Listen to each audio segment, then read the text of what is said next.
Good morning. Welcome back. Today is the 12th of Kislev, which is Tuesday, Parashat Mishpach, and we're learning Baruch Hashem in Halacha back in Siman Lamed Chet. Hilchot continues Hilchot of Tefillin. Everybody with me on page 130? Okay. Din mihem hachayavim בתפילין והפטורים, ובו יודג' סעיפים. Now we're going to discuss all the individuals who are obligated in the tefillin and those who are exempt from wearing a tefillin. Let's see. Aleph, halacha aleph. Hole me'aim patur mitefillin. A person who has diarrhea, a person who cannot control, it just comes out by itself sometimes, unfortunately. He has some kind of stomach issue that does not allow him to maintain himself clean. In that case, he will be patur from wearing tefillin, because an obligation of tefillin, beguf naki.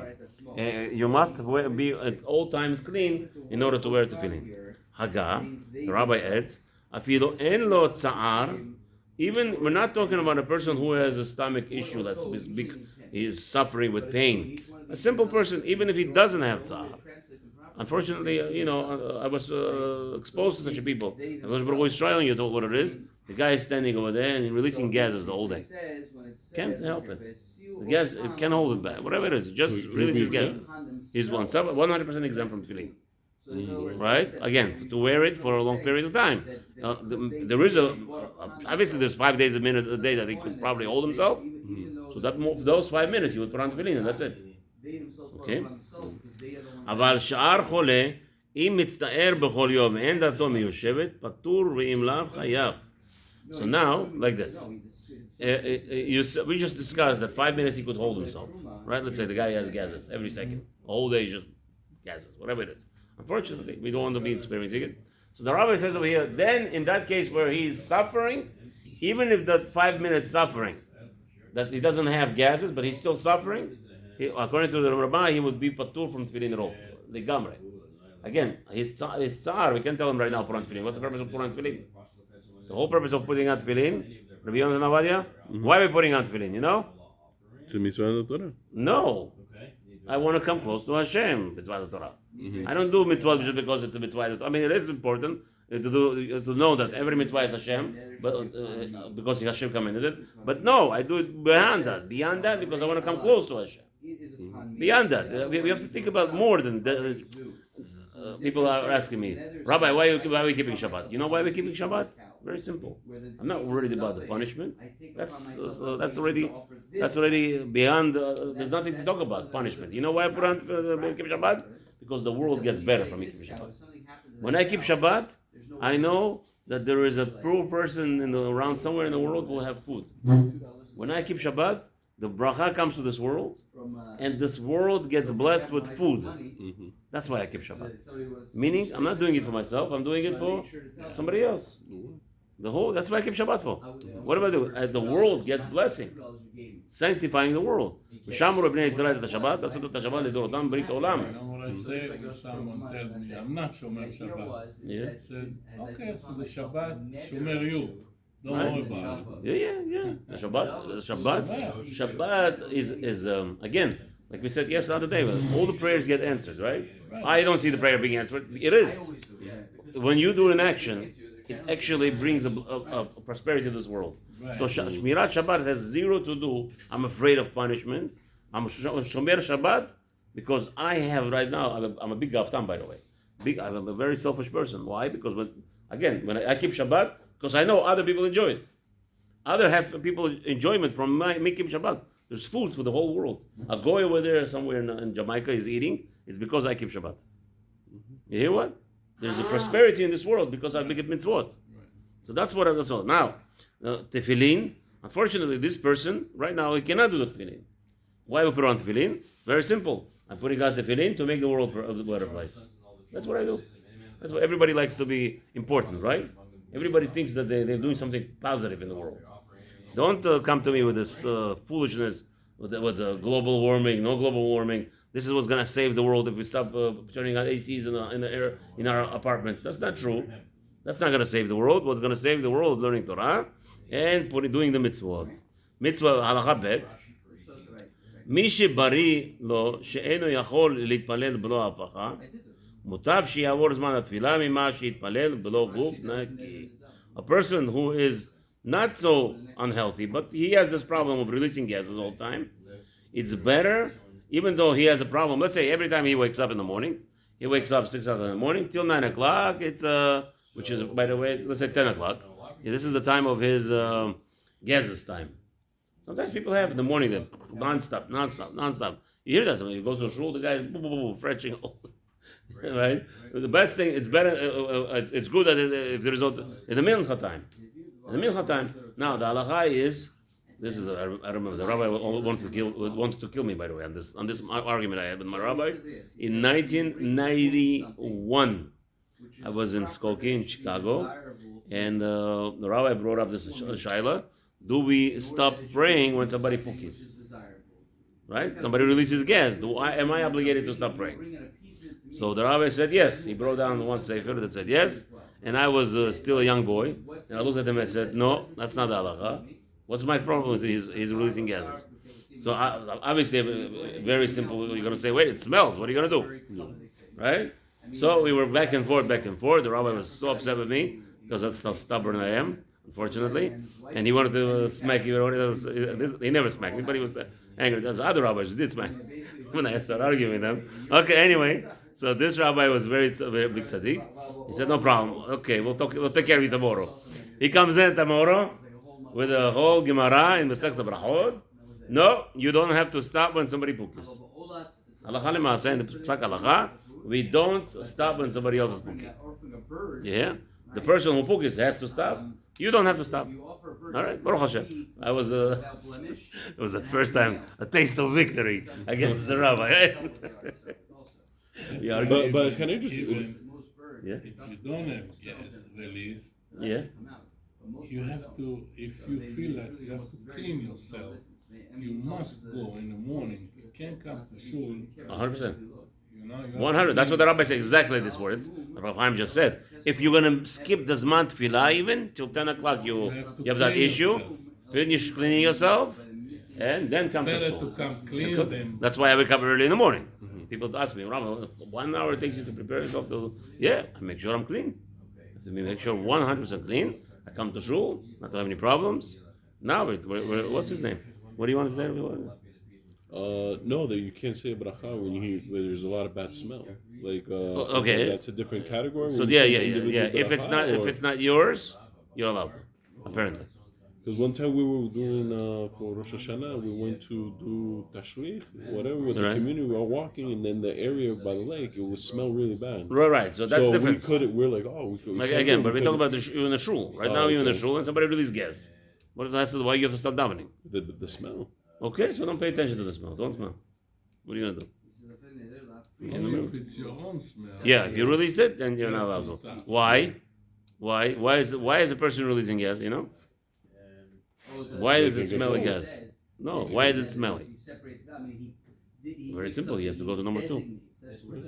The only reason why it smells is because right now he's holding himself back, and he could be over on Baal Teshakto. He's over on the Yisur the Doraita. Yeah, it's Yisur Doraita to hold yourself back, and he's making himself unbearable. But shoketz. He's like, ugh. So the reason why the gas smells is because you have to go to the bathroom, and you're not allowed to do anything because while you have to go to the bathroom. Therefore, go to the bathroom. You can concentrate on the davening. You know, when you don't go from number 2 in the morning. Right. I think even number 1 also. Yeah. I think the Ramam stated something like if you can hold it for like I don't know, like something like half an hour, 72 minutes. It's fine. You're right. You could hold it. Yeah. Meaning if it doesn't disturb you. Yeah. Like Rav Chaim just said, as long as you're holding it and it doesn't disturb you. Yeah. But if it's pushing you could hold yourself 72 minutes. But what's your prayer mean? Yeah, exactly. Your tefillah is basically. Right. You're not kavanah. You have a problem. So therefore, just quickly, Rabbi wants to say here that it's okay to skip the prayer in its time, but to be clean better than that. ואם יראה לו שיוכל להעמיד עצמו בגוף בשעת קריאת שמע, however, if a person knows he could hold himself back for 5 minutes for קריאת שמע, יניח תפילין בין אהבה לקריאת שמע. This is talking about a person in 18. A person is talking about the Gam to Shacharit. Pray shacharit. You're not patur with shacharit. Pray shacharit without tefillin. Very careful. Yeah? And when he releases gas, he has to wait till the smell goes away. But most people have to understand. People who are sick with gases, their puki doesn't smell. People that have this sickness, that they just release gases from their bodies, it just makes noise, and that's it. Why is that? Again, the whole purpose of gas is because he has to go to the bathroom. But this person is sick. This is a healthy person. So a healthy person, when he has number 2 over there waiting, he wants to come out. So Hashem's made a sign, he has gases that smell. But if a person who is sick, he doesn't have number 2 waiting there. He just has gases forming in his body, whatever it is, in deformities, in imbalances in his chemicals. So he has gases forming. That's why you go to a pharmacy. The pharmacist will give you special vitamins to stop your gas problem. Again, it's a normal thing. So in this instance, the what's his name? The person, if he has just gases without even smell mashma, he's not allowed to put on tefillin still. Right? He cannot put on tefillin still while he has gases. Right? So he comes to shul, he davens shacharit without tefillin while he has gases. If the gases doesn't smell, then he could continue praying. He could say Hashem's words, Hashem's name, no problem, while releasing gases, because that's his body, unfortunately. Tefillin he cannot put. But if the rabbi says, if he could notice that there is time that he could hold himself back for a few minutes, releasing gases, put on tefillin even in the middle of Ahava, even right after Baruch Hu. Just put on tefillin without a bracha. You cannot say bracha now in the middle of davening, of the Baruch Hu. You cannot talk, so you cannot say le'aniach tefillin. So what do you do? Just put on tefillin without a bracha. Okay? And say Kriyat Shema and then take it off. And down Shmoneh Esrei. Vivarech. Okay. L'Kriyat Shema vivarech. What is vivarech over here? The tet over here. The tet, Mishnah Berurah says, ויקרא בהן שמע ואחר כך יחלצן אם יודע שאין יכול לעצור עצמו מלפתח אלא בכדי שיוכל לחלוץ אפילו האחי מותר להניח לכתחילה את השניהם כן כתב מגן אברהם אבל הפרי מגן okay. Now what does לברך means? Yeah, ויברך over here does not mean you make a bracha.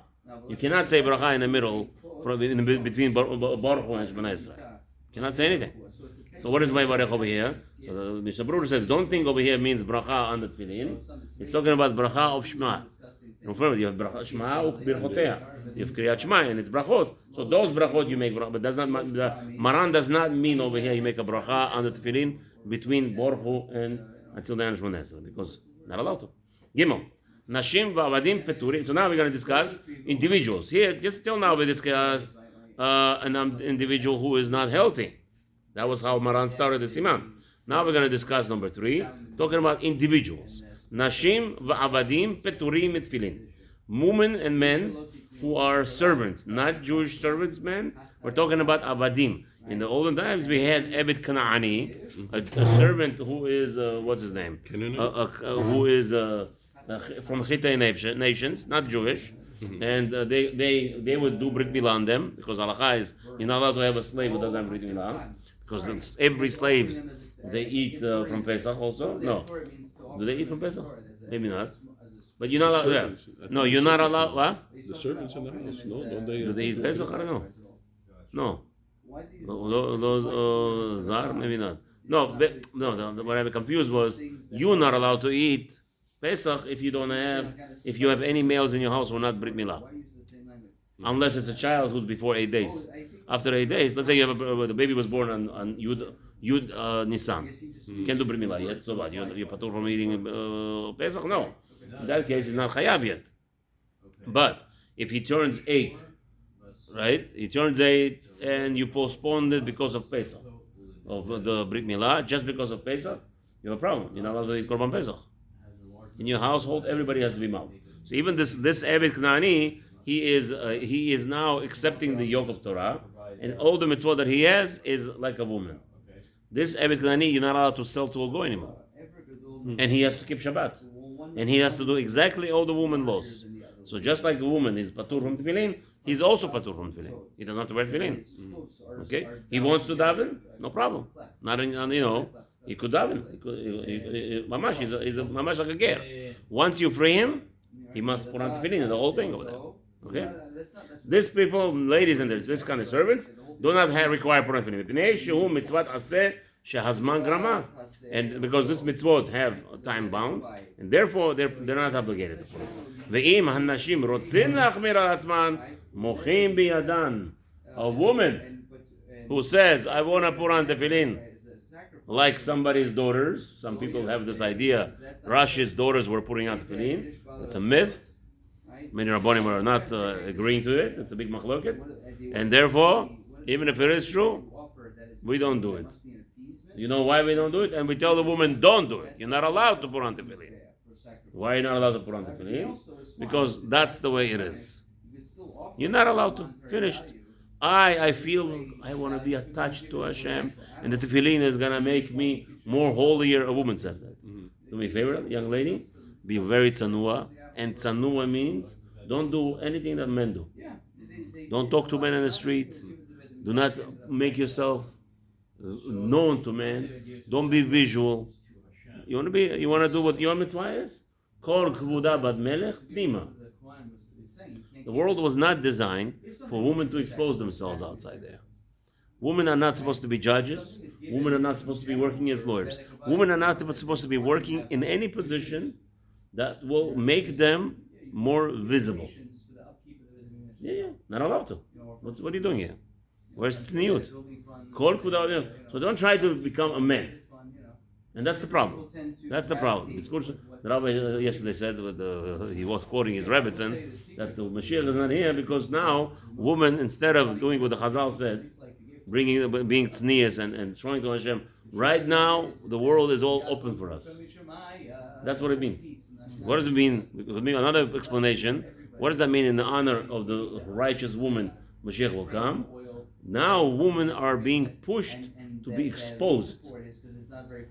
Show off the wisdom. You're a smart woman. You're so good. You could so elaborate. You could run a company. You could run $1 billion company. You could do everything. And the woman says, Taka, yes, I could, but I'm going to not do it.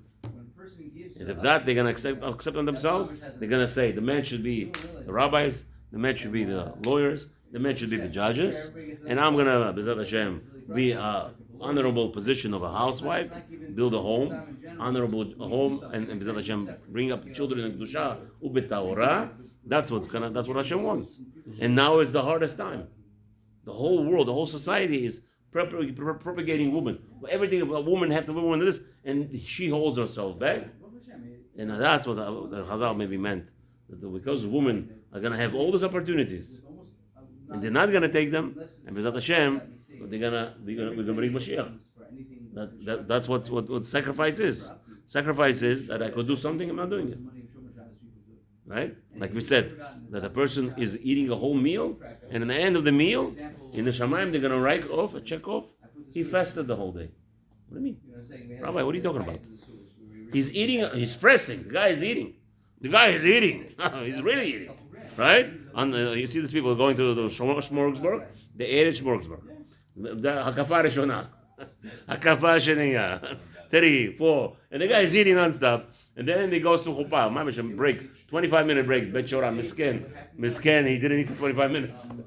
He comes to they say Mikudeshet. As soon as the Khatan hits the glass, you don't see the guy from Arvid. He's already freshing in the 25-minute Ta'anit. 25-minute Ta'anit, I had to wait for this Chuppah. Never. He's already freshing, right? He's eating for 3 hours. Right? The Chazal say, now they serve dessert. And he has room. This guy could eat another 5 portions of dessert. He eats 4 portions. And the 5th portion, he says to himself, I want to eat it, but he's holding himself back. The Chazal say, that person, all this time, he didn't eat nothing in Shamayim. Ta'anit. When you do, you have an opportunity, you want to do it, you're able to do it, and you hold yourself back, HaKadosh Baruch Hu loves it. Why is he holding himself back? He says, I want to be Magdish to Shamayim. What's you going to answer to someone who says, why do I have to get married under the chuppah?